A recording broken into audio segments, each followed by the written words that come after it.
എല്ലാ സബ് ജില്ലാ കലോത്സവങ്ങളിലും ജില്ലാ കലോത്സവങ്ങളിലും സംസ്ഥാന കലോത്സവത്തിലും സ്ഥിരമായി പങ്കെടുത്തിരുന്ന ഒരു വിദ്യാർത്ഥിയായിരുന്നു ഞാൻ.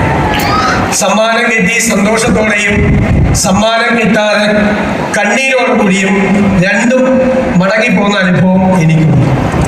ഇതൊരു വലിയ ഉത്സവമാണ്.